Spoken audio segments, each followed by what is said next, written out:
Terima kasih Anda masih bersama kami. Bagi Anda yang baru saja bergabung, kami hadirkan kembali 3 berita utama hari ini. 5 remaja terseret ombak besar di Pantai Cemoro Sewu di Kebumen. 1 orang dinyatakan hilang. Ribuan nakes honorer di Brebes berunjuk rasa menuntut diangkat menjadi pegawai pemerintah dengan perjanjian kerja. Demi bertahan hidup karena harga beras tak kunjung turun, warga di Pati terpaksa mengkonsumsi beras murah dan rendah kualitas.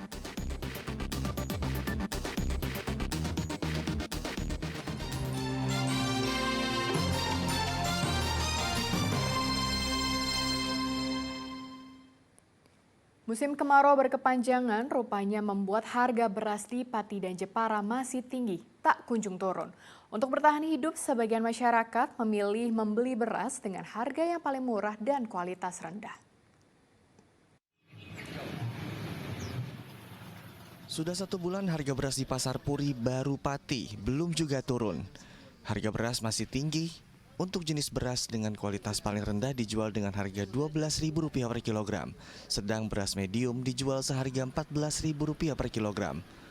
Warga mengeluh dengan kondisi seperti ini, namun mau tidak mau mereka tetap saja membeli beras karena beras merupakan kebutuhan pokok. Kita gimana lagi mau kebutuhannya, keberatan ya. Dulu 10.000 ini udah 13 ya kan? Tetap dibeli Pak ya? Iya, tapi beli kebutuhannya sehari-hari. Harga beras di Pasar Jepara juga masih tinggi. Beras jenis medium dijual antara Rp13.500 hingga Rp14.500 per kilogram. Sedang beras jenis premium harganya mencapai Rp16.000 per kilogram. Harganya naik atau turun, masyarakat tetap saja harus membeli beras untuk kehidupan mereka. Saat ini sebagian masyarakat memilih membeli beras dengan harga termurah. Ampun, gila-gilaan Pak naik terlalu tinggi. Nah, untuk setiap hari gimana? Untuk membelinya, untuk kebutuhan sehari-hari milih yang beras apa? Yang standar kayak biasanya harga yang 13 itu Pak, 13.500 itu. Yang medium. Ya. Naiknya harga beras diduga karena musim kemarau yang panjang. Banyak petani yang gagal panen sehingga stok beras berkurang di pasaran. Arif Nur melaporkan dari Pati dan Jepara. Menteri Pertanian Syahrul Limpah Yassin siapkan 500.000 hektar area yang tersebar di 6 provinsi untuk ditanami padi. Hal itu untuk menutupi kurangnya stok cadangan beras akibat dampak dari El Nino. Saat ini 210.000 hektar area lahan sudah ditanami padi. Menteri Pertanian Syahrul Limpah Yassin menilai El Nino yang melanda Indonesia berada dalam level sedang. Hal itu berdampak pada produksi beras. Indonesia kehilangan 380.000 ton beras karena sejumlah wilayah penghasil beras dilanda kekeringan. Untuk menutupi kurangnya pasokan beras, Kementerian Pertanian menyiapkan 500.000 hektar lahan yang tersebar di 6 provinsi. Dari luas tersebut, 210 hektar lahan sudah ditanami padi. Selain menyiapkan lahan, pemerintah juga berencana impor beras dari Tiongkok agar stok cadangan beras di Bulog aman. Karena diprediksi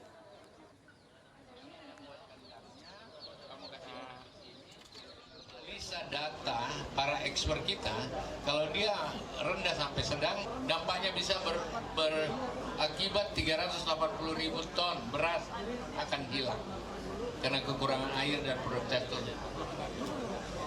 Kalau dia sampai tingkat tertinggi, ya tinggi tentu melewati sedang, adalah 1,2 juta. Seorang pelajar tewas dan 3 orang lainnya menderita luka akibat ditabrak minibus di Jalan Pandanaran, Kota Semarang. Diduga sopir minibus mengantuk sehingga menabrak para korban. Kecelakaan di Jalan Panandaran 2 Kota Semarang menimpa 2 pelajar SMK 8 Semarang dan pengendara sepeda motor. Akibatnya 1 pelajar tewas dalam perjalanan ke rumah sakit sedangkan 3 lainnya menderita luka-luka. Tabrakan terjadi saat korban bersama rekannya berjalan kaki di trotoar. Menurut saksi, tabrakan disebabkan minibus melaju sangat kencang. Namun setiba di lokasi, sopir tidak bisa mengendalikan laju minibus sehingga menabrak dua pelajar dan pengendara sepeda motor. Diduga sopir dalam kondisi mengantuk. Terus naik trotoar nabrak anak yang berdiri di trotoar itu. Terus saya mau menepi, pikirnya mau ke kanan, malah motor saya saya kan di depan, motor saya langsung disundul. Ini tadi kelempar ikut mobilnya itu. Keseret. Memang kenceng mobilnya, saya lihat sendiri itu. Polisi telah mengamankan sopir minibus untuk dimintai keterangan. Agus Hermanto melaporkan dari Kota Semarang.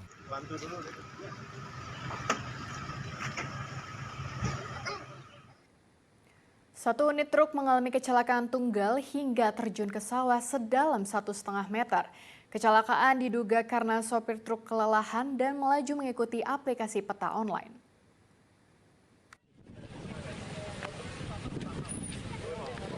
Satu unit truk tanpa muatan terjun ke sawah yang ditanami jagung sedalam 1,5 meter.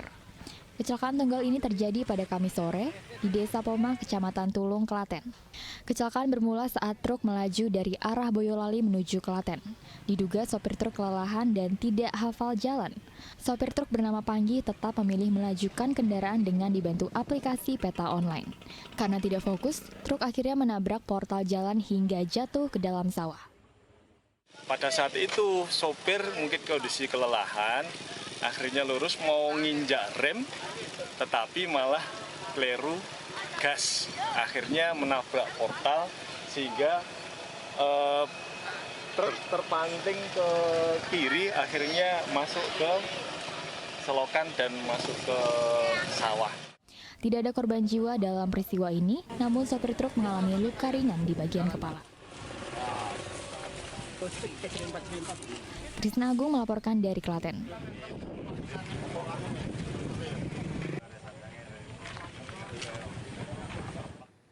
Tempat pembuangan akhir sampah Jatibarang, Kota Semarang kembali terbakar. Kebakaran terjadi di zona 3 yang mana merupakan zona aktif pembuangan sampah. Dalam kejadian ini 3 kandang sapi milik warga juga ikut terbakar.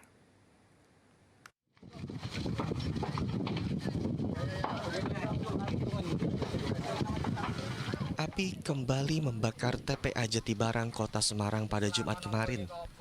Bukannya mengecil, api terlihat semakin membesar di zona 3 yang merupakan zona aktif pembuangan sampah. Aktivitas bongkar muat truk sampah pun terpaksa dihentikan.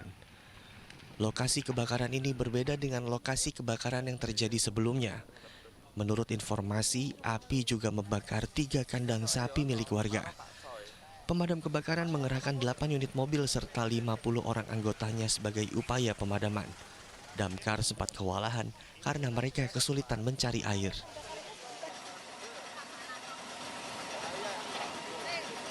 Ternyata anginnya terlalu besar dan mengembang besar, kita terjunkan semua. Jadi hampir 8 armada kami kirim ke sini dan kami memang agak kesulitan untuk air, kita minta sama PDAM. Untuk memastikan titik api benar-benar padam, pemerintah Kota Semarang mengerahkan helikopter milik BNPB untuk memadamkan 30 titik api di TPA Jatibarang. Helikopter waterbombing ini membawa 4.000 liter air yang membantu pendinginan dari udara selama 4 jam. Ali Mustafirin melaporkan dari Kota Semarang.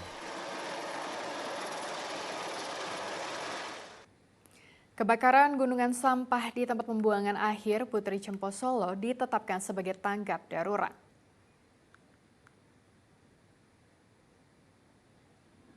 Pemadaman waterbombing dengan helikopter Super Puma milik BNPB terus dimaksimalkan untuk memadamkan titik api di sisi timur TPA Putri Cempo. Dalam sehari, helikopter menjatuhkan air sebanyak 80 kali. Pemadaman dengan waterbombing cukup maksimal sehingga sudah 60 hingga 70% kebakaran bisa diatasi.